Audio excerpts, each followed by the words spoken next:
오늘 하나님께서 우리에게 주시는 말씀 에베소 4장 22절에서 24절 말씀입니다. 에베소서 4장 22절에서 24절 말씀 우리 한 목소리로 함께 읽겠습니다. 너희는 유혹의 욕심을 따라 썩어져가는 구습을 따르는 옛사람을 벗어버리고 오직 너희의 심령이 새롭게 되어 하나님을 따라 의와 진리의 거룩함으로 지으심을 받은 새 사람을 입으라. 아멘. 할렐루야. 귀한 주일 복된 자리에 나오신 여러분 환영하고 축복합니다. 서로 인사하겠습니다. 잘 오셨습니다. 축복합니다. 예. 우리 자취생들은 한번 대답해 주시면 좋겠습니다. 세탁기에 빨래를 넣기 전에 반드시 해야 할 일이 있습니다. 뭡니까? 자취하시는 분들, 세탁기에 빨래를 넣기 전에 반드시 해야 될 게 있잖아요. 뭡니까? 빨래 안 하고 살아요? 요즘은 그냥 빨래방에 다 맡기죠? 빨래방에 맡겨도 똑같은 상황이 펼쳐질 텐데 주머니를 검사해야 합니다. 왜 그렇죠? 주머니 속에 영수증이나 휴지가 들어가 있으면 그것이 그대로 세탁물이 세탁기 속으로 들어가면 어떤 일이 펼쳐집니까? 난리가 나겠죠. 온통 모든 옷에 휴지 조각이, 종이 조각이 더덕더덕 붙어서 세탁물이 완전히 난장이 날 겁니다. 그래서 세탁물을 반드시 점검하셔야 합니다. 그런데 우리 마음의 주머니도 이와 같습니다. 우리 마음의 주머니도 점검하셔야 합니다. 내 마음에 악한 마음, 나쁜 생각이 남아 있으면 그것이 나의 모든 삶을 뒤덮어 버립니다. 그리고 내 인생만 힘들게 만드는 것이 아니라 내 옆에 있는 사람들의 인생까지도 힘들게 만들어 버립니다.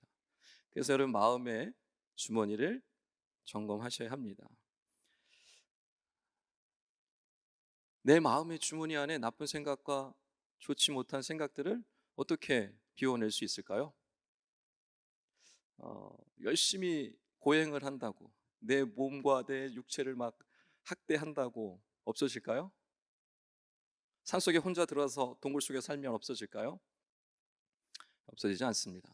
사라지지 않습니다. 그럼 어떻게 해야 될까요? 새로운 마음으로 채워야 합니다. 좋은 마음으로, 깨끗한 마음으로 새롭게 채워야만 나쁜 생각들, 악한 마음들이 사라져 버립니다.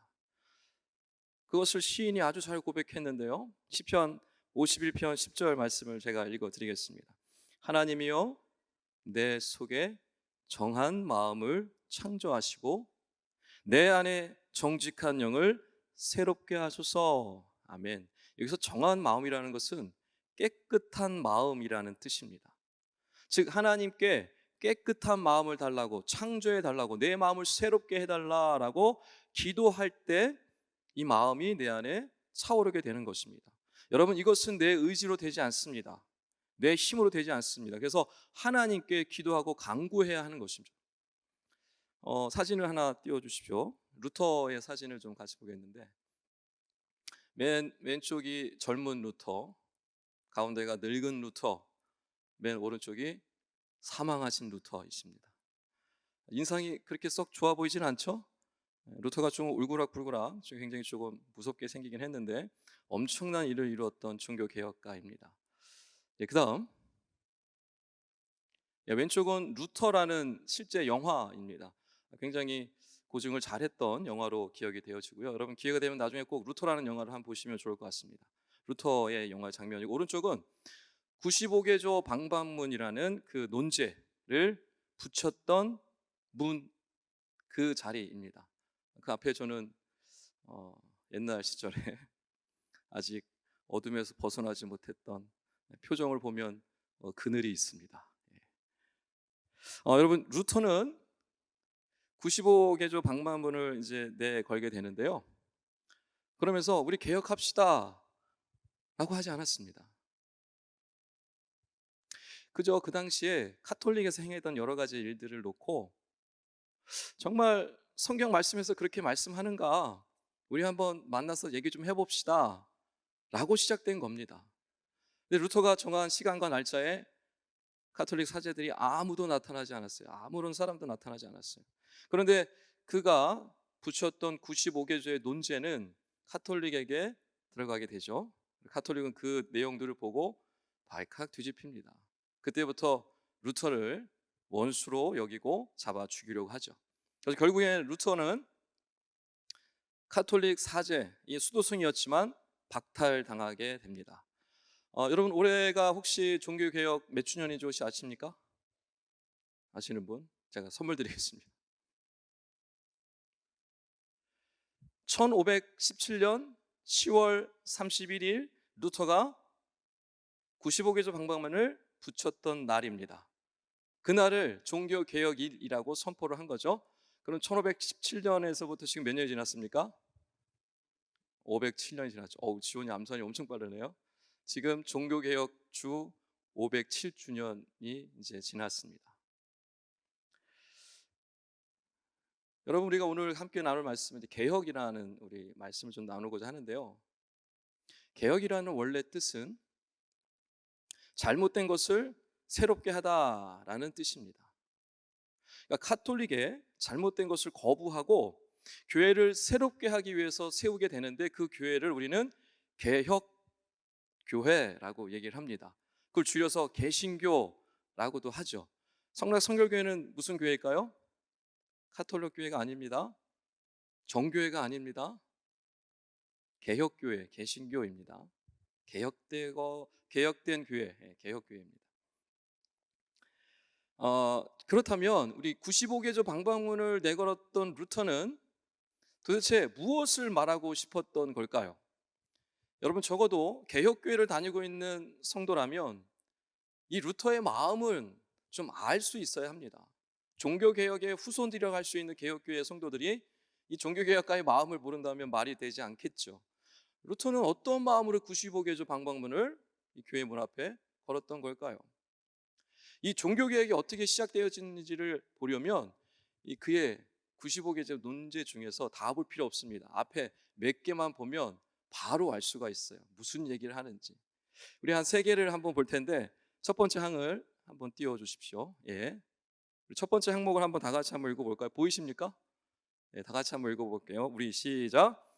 우리 주 예수 그리스도께서 회개하라 말씀하셨습니다.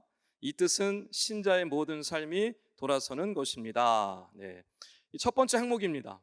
이게 무슨 말이냐면 예수님께서 회개하라 천국이 가까이 왔느니라 라고 말씀하셨을 때 그 회개는 그냥 한 번 회개하면 되는 게 아니라는 거예요. 성도의 온 삶, 평생을 들여서 삶의 전체를 들여서 회개해야 한다라는 말씀을 예수님이 하고 있다라는 얘기를 지금 루터가 하고 있는 겁니다. 자, 두 번째 항목 띄워주세요. 다 같이 한번 읽습니다. 이 말씀 시작. 이 말씀은 사제가 침례하는 죄의 고백에 대한 고해 성사의 것과 전혀 다른 것입니다. 네. 당시 카톨릭에서 시행하고 있었던 이 죄 고백하는 거 있죠. 고해 성사. 고해 성사를 비판하는 이야기를 지금 하고 있는 겁니다. 신자들이 죄를 지으면 어떻게 하냐면 사제한테 갑니다. 그리고 내가 죄 졌습니다. 죄를 고백하면 사제가 너의 죄를 사하노라 라고 얘기해요. 그게 죄를 용서해주고 회개하는 것이 아니다라는 얘기를 지금 루터가 하고 있는 겁니다. 이게 수백 수천 년 이어져 내려왔던 카톨릭의 고해 성사를 정면으로 지금 부인하고 있는 이야기를 하고 있는 거예요. 자, 네 번째 한번 띄워주시기 바랍니다. 사람이 다 같이 한번 읽습니다. 시작. 사람이 자기 자신을 끊임없이 부인하는 것, 이것이야말로 참된 회개이고 천국에 들어갈 때까지 이 회개는 계속되어야 합니다. 네. 고해 성사를 통해서 반복해서 죄 용서를 받고 반복해서 회개하고 이런 것들을 거부하는 거예요. 말이 안 된다는 겁니다. 그게 회개가 아니라는 거예요. 누군가를 죄를 짓고 또 죄 용서를 구하고 죄 용서가 됐다, 너의 죄를 사한다, 이게 회개가 아니라는 거예요. 반복해서 계속해서 그것을 하고 있는데 그게 진정한 회개가 아니다 라는 얘기를 하고 있는 거예요. 끊임없이 자기의 죄를 고백하고 끊임없이 자기를 부인하는 것, 주님을 만나는 그날까지 그렇게 회개하는 것이 구원에 이르는 참된 회개다라는 얘기를 지금 루터가 하고 있는 겁니다. 95개조 방방군의 개혁이라는 레포메이션이라는 이 단어가 들어갈까요? 안 들어갈까요? 95개 항목 중에 개혁이라는 단어가 들어갔을까요? 안 들어갔을까요? 안 들어갔습니다. 개혁이라는 단어 대신에 회개, 참회라는 단어가 15번 이상 사용되었습니다. 여러분, 이것은 무슨 말일까요? 종교개혁이 시작되었던 이 중요한 이 교두보가 되었던 이 95개조 이 방방문에서 드러난 종교개혁의 시발점, 그것은 무엇일까요? 바로 회개로부터 시작했다는 것입니다. 회개에 대한 올바른 이해, 말씀에서 뭐라고 말씀하시는지, 그 회개가 무엇을 뜻하는지를 바르게 깨닫고 이해하면서 종교개혁이 시작되었다는 것을 여러분 반드시 기억하셔야 합니다. 그래서 카톨릭에게 지금 도전장을 내밀고 있는 거예요. 이 한 사람이, 그 시대 유럽을 통치하고 있었던 그 어마어마한 카톨릭을 한 사람이 독대해서 대항하고 있는 겁니다. 예수님이 정말 말씀하신 회개가 고해 성사를 통해서 또는 면죄부 판매를 통해서 이 회개가 해결될 수 있는 것이냐? 나는 그렇게 생각하지 않는다. 우리 다 같이 만나서 한번 얘기해보자. 정말 회개가 그런 것인지 한번 생각해보자 라고 하면서 시작된 겁니다. 여러분, 그렇다면 루터는 왜 이렇게 회개에 집중했을까요? 왜 이렇게 회개를 강조했을까요? 그것은 루터의 삶을 보면 좀 알 수 있습니다. 루터는 평생 구원에 대한 고민 속에 살아갔던 사람입니다. 당시만 하더라도 하나님은 심판의 하나님이 굉장히 강하게 전달되었던 때예요. 잘못한 거 하나하나 꼬집어서 심판하시는 하나님, 그래서 카톨릭에서 그 잘못을 수도 없이 백성들에게, 성도들에게 계속 강요해서 그 죄의식에 살 수 없을 정도로, 그래서 면죄부를 사지 않으면 구원받지 못하는 정도까지 가도록 만들었던 거예요. 루터는 사제임에도 불구하고 이 구원의 문제 앞에 도저히 자신이 없는 거예요. 죄를 해결할 수가 없는 거예요. 실제로 그의 삶 속에서 나타나는 여러 현상들이 있었는데, 이 심판하시는 하나님 앞에 구원받으려고 발버둥 치는 그의 모습이 등장을 합니다. 매 순간순간 자기를 찾아오는 죄의 유혹들을 경험하게 돼요. 자기의 생각 속에 나타나는 악한 마음들 때문에 사제에 찾아가서 사제한테 고해성사를 합니다. 또 자기가 말실수를 해서 죄를 지은 걸 가지고 또 찾아가서 또 고해성사를 합니다. 자기 삶 가운데 조금이라도 악한 모습들이 느껴질 때 또 찾아가서 고해성사를 합니다. 고해성사를 받아준 사제가 너무너무 고통스러워서, 너무너무 힘들어서 도망 다닐 정도였다라고 말할 정도입니다. 그런데 이 루터가 시편 말씀과 로마서 말씀을 깊이 묵상하는 가운데에 복음을 깨닫습니다. 심판하시고 정죄하시는 하나님이 아닌 살리시고 회복시키시고 구원하시는 그 놀라운 구원의 하나님을 경험하게 돼요. 복음을 깊이 깨닫게 됩니다. 그 즉시 참된 회개를 경험하기 시작합니다. 그래서 그때의 경험을 뭐라고 표현하고 있냐면, 어둠 가운데 살던 자기 영혼이 빛 가운데로 들어가는 것을 경험하였다라고 고백하고 있습니다.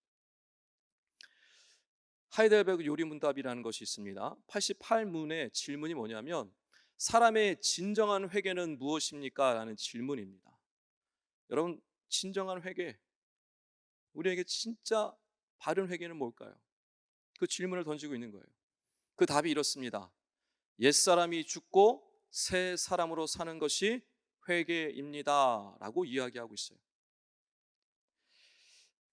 이 대답의 배경이 오늘 우리가 읽은 말씀, 에베소서 4장 22절에서 24절의 말씀입니다.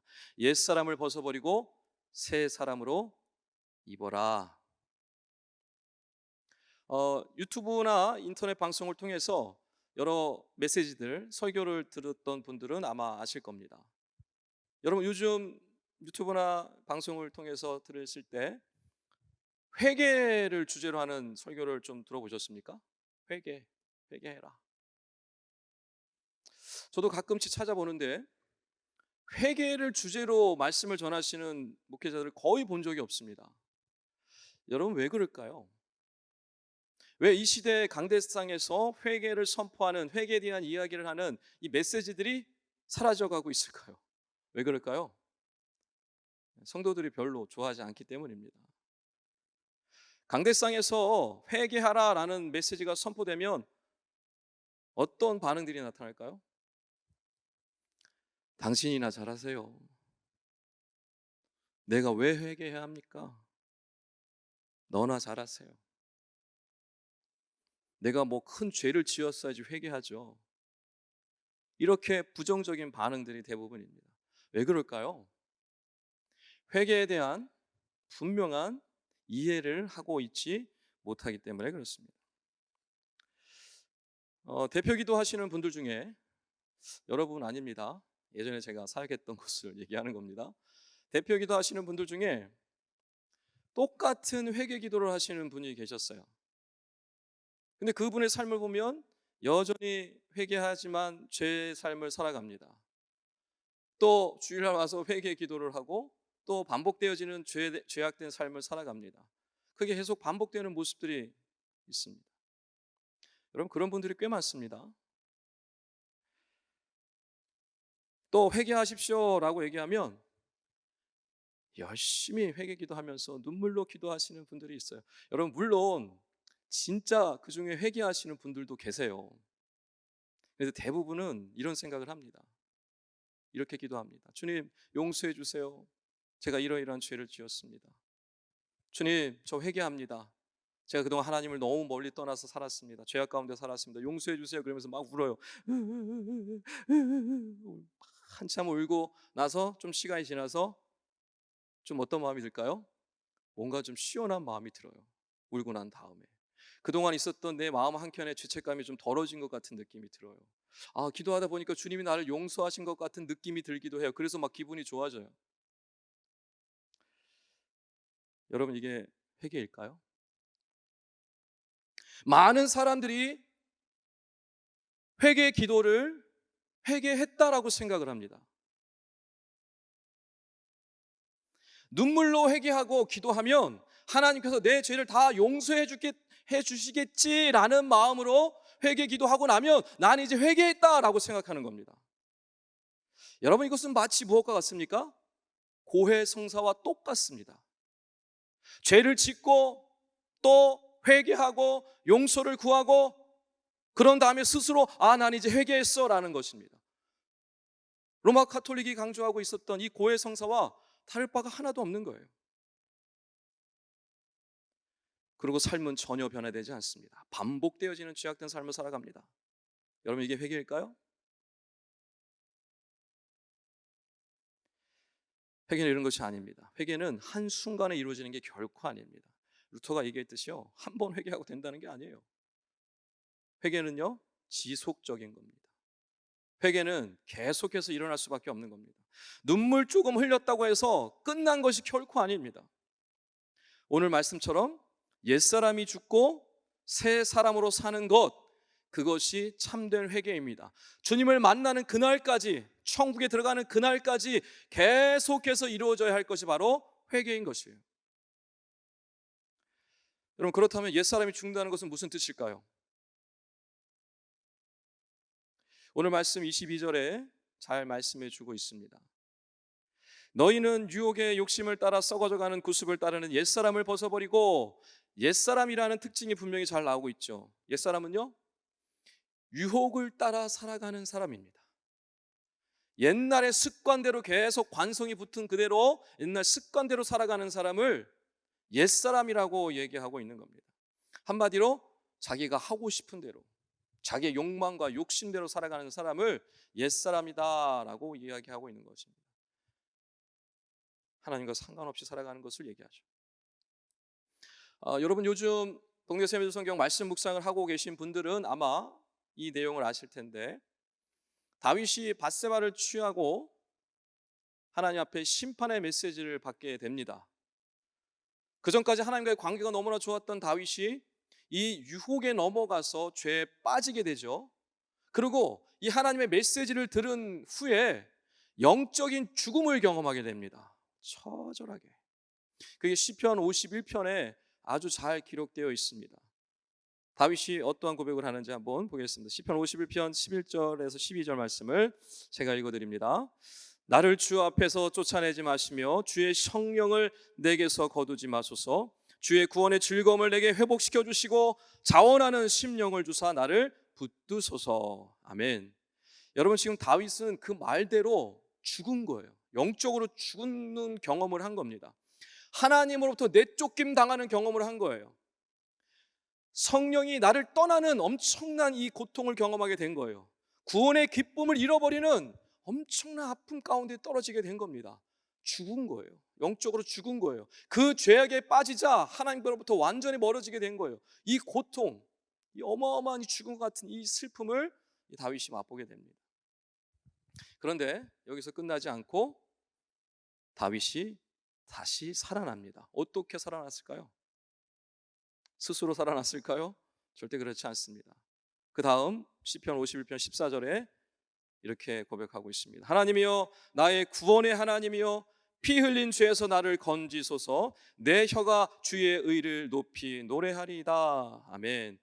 하나님의 의로 말미암아 다윗이 다시 살아날 수 있었던 거예요.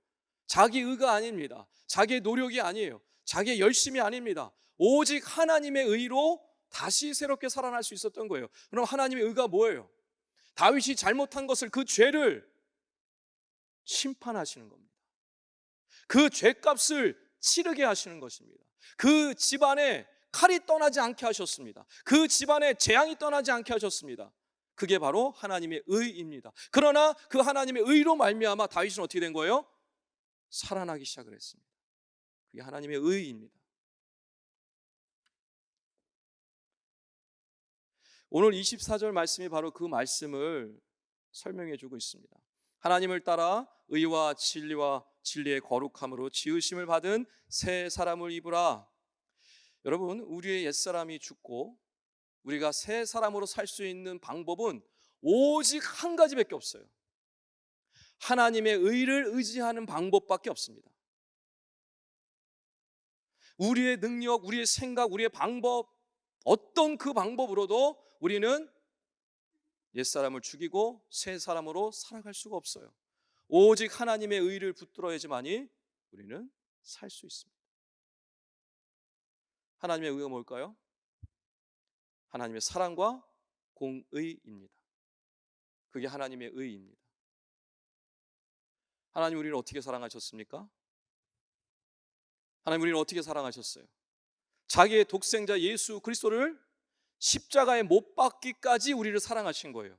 그러나 또 반대로 우리를 너무너무, 우리의 죄를 너무너무 미워하셨어요. 어느 정도로 미워하셨어요?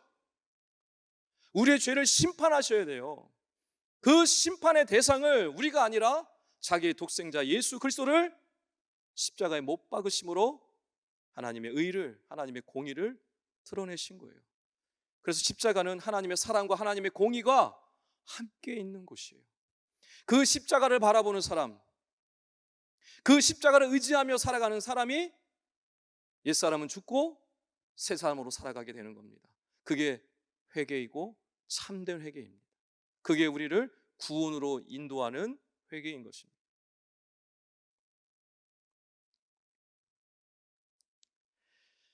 이 회개의 삶을 살기 위해서 너무너무 중요한 요소가 하나 있습니다. 그것은 바로 우리의 마음을 새롭게 하는 것입니다. 여러분, 우리의 마음을 새롭게 하지 않으면 아까 서두에 제가 말씀드렸듯이 내 안에 악한 마음, 나쁜 마음, 죄된 마음들이 여전히 머물러 있을 때 우리의 삶은 온통 물들이게 되고 우리의 인생이 너무너무 고통스러워지고 우리의 주변에 있는 사람들의 인생까지도 고통스럽게 한다는 사실을 여러분 반드시 기억하셔야 합니다. 내 마음을 새롭게 하지 않고서는 절대로 우리의 삶을 새롭게 살아갈 수가 없습니다.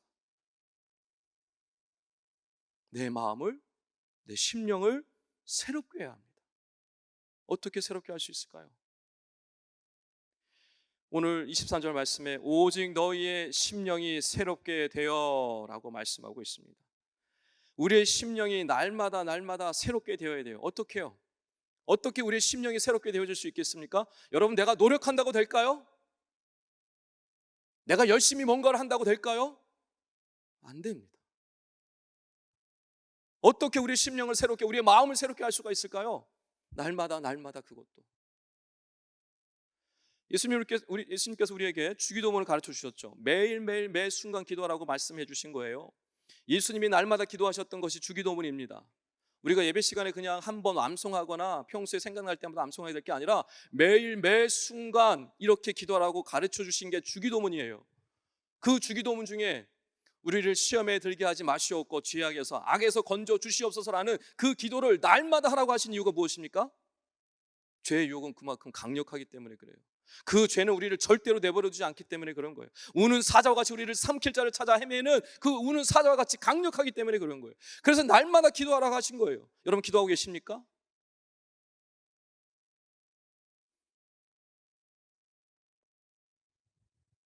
여러분 어떻게 우리가 심령이 새롭게 함을 받을 수 있겠어요? 우리의 마음이 어떻게 새로워질 수 있습니까? 날마다 날마다 하나님의 말씀을 귀 기울여 듣고 날마다 하나님의 말씀으로 내 마음을 새롭게 하지 않으면 우리의 마음은 결코 새롭게 되어질 수 없습니다. 루터가 말씀을 묵상하다가 이 놀라운 복음의 비밀을 깨닫고 회개의 삶을 시작했던 것처럼 우리는 말씀으로 가까이 돼요. 말씀으로 이 묵상함으로 나가야 하는 것입니다. 그래야지 이 말씀을 통해서 우리는 비로소 우리의 마음이 새롭게 되는 것을 경험할 수가 있는 거예요. 시편 51편 10절 우리가 서두에 말씀 나눴던 그 말씀을 같이 한번 큰 소리로 읽도록 하겠습니다. 다 같이 있으면 하나님이여 시작. 하나님이여 내 속에 정한 마음을 창조하시고 내 안에 정직한 영을 새롭게 하소서. 아멘. 다시 한번 크게 읽겠습니다. 하나님이여 시작. 하나님이여 내 속에 정한 마음을 창조하시고 내 안에 정직한 영을 새롭게 하소서. 아멘. 여러분 우리의 마음을 새롭게 할 수 있는 유일한 방법은 오직 하나님 한 분밖에 없어요. 오직 하나님만이 우리의 마음을 새롭게 할 수가 있어요. 그 하나님만이 우리를 새롭게 할 수 있기 때문에 우리는 하나님의 말씀을 붙잡아야 되는 거예요. 하나님 말씀으로 귀 기울여야 되고 말씀으로 가야 되는 거, 말씀으로 가까이 가야 되는 겁니다. 여러분 혼자 절대로 새롭게 마음을 해나갈 수가 없어요. 말씀을 정리하겠습니다. 여러분 말씀 제목이 무엇입니까? 리바이블 이꼬르 리바이벌. 무슨 뜻입니까? 성경으로 돌아가야 회복할 수 있습니다. 할렐루야. 성경으로 돌아가야 회개할 수 있습니다. 성경으로 돌아가야 개혁된 삶을 살아갈 수 있습니다. 개혁된 교회가 성경으로 돌아가지 않으면 개혁되어질 수 없습니다. 그거는 개혁교회가 아닙니다. 매일 매 순간순간 개혁되어져야 하는 교회, 그게 개혁교회입니다. 그게 개신교입니다. 여러분 종교개혁은 단순히 대단한 뭔가를 개혁해서 이루어지는 것이 아니었어요. 하나님의 말씀이 정말 그러한가 바르게 이해하고 또 바르게 이해한 것을 가지고 바르게 살기 위하여 발버둥 치면서 종교개혁이 시작되었습니다. 여러분은 여러분의 삶을 어떻게 개혁시켜 나가시겠습니까? 한 가지 방법밖에 없습니다.